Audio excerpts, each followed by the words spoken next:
আমার যদি স্কিনের কালারটা এরকম হয় স্কিনের কালার চিন্তা করেন আমার কি চিন্তা করতে বলতেছে এগুলো কেমন হবে আপনি কি হে হোয়াটসঅ্যাপ বাঙালি আমি back with another video welcome to sounds club. আজকের ঘটনা কি? তো আজকে দেখবো কিছু অস্থির বাঙালির বিনোদনময় ভিডিও। তো আসেন দেরি না করে শুরু করা যাক। এসেছে তো আপনার মোবাইলে টাকা, ফ্যামিলি কার্ডের টাকা। আলহামদুলিল্লাহ জান ভাল্লা তুমি জয় বাংলা জয় বঙ্গবন্ধু। কি রে ভাই টাকা দিছে কি তারেক রহমান আর স্লোগান দিতেছে জয় বাংলা জয় বঙ্গবন্ধু। এইটা কি কোনো কথা? মোবাইলে ফ্যামিলি কার্ডের টাকা ঢুকছে শুইন নাই খুশিতে ঠেলায় জয় বাংলা জয় বঙ্গবন্ধু কইয়া বলাইছে। তো যাই হোক আসেন নেক্সট ভিডিও দেখা যাক। স্ন্যাক্স করতে গিয়ে আমাদের যে প্রবলেমটি ফেস করতে হয়েছে, আমার মেয়ের পছন্দের খাবারটি অ্যাভেলেবেল নেই, অলরেডি শেষ হয়ে গিয়েছে। এইভাবে কথা বলে কেন? শেষ পর্যন্ত মন খারাপ করে চলে আসি আর কি।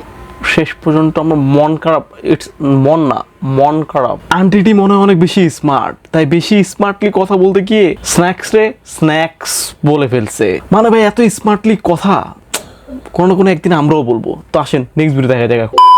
আমার যদি স্কিনের কালারটা এরকম হয় স্কিনের কালার চিন্তা করেন আমার কি চিন্তা করতে বলতেছে এগুলো কেমন হবে আপনি কি?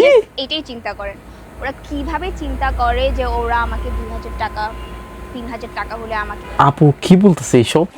হিডেন পার্ট চিন্তা করতে বলতেছে, মানে জাস্ট ইমাজিন উনার হিডেন পার্ট গুলা কি, মানে স্কিন টোন হবে হিডেন পার্ট গুলার। অ্যাকচুয়ালি আপু ভালোই তো একটু আপনি যদি দেখাই দিতেন তাহলে আর এত কষ্ট করে ইমাজিনেশনের দরকার হইতো না।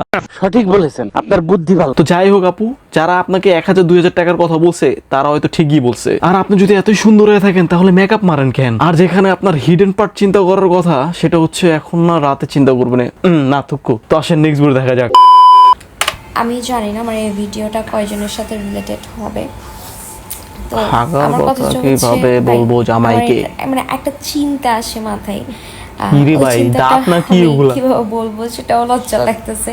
যাই হোক আমি তো বিয়ে বলেন। করবো, তো বিয়ে করে আমার জামাইকে কিভাবে ভাই হাগার কথাটা বলবো? মানে আমি আমার জামাইকে বলবো যে আমার হাগা পাইছে, মানে পায়খানাতে পায়খানা করতে যাব। আমি তো মানুষ, যে পায়খানা তো হবে, আমি কিভাবে বলবো যে তাকে ভাই আমার হাগা পাইছে? মানে আমার এটা চিন্তা আসলে লজ্জা লজ্জা তো কিছু নাই এখানে, এটা হচ্ছে ন্যাচারাল প্রসেস আপু। আর আমার তো মনে হইতেছে আপনি মুখ দিয়ে পায়খানা করেন, আপনার দাদা তো হলুদ কেন?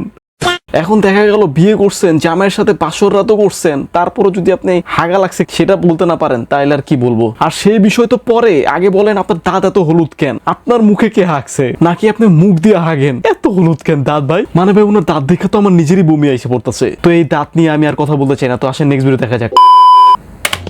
আপনারা কি বের হবেন?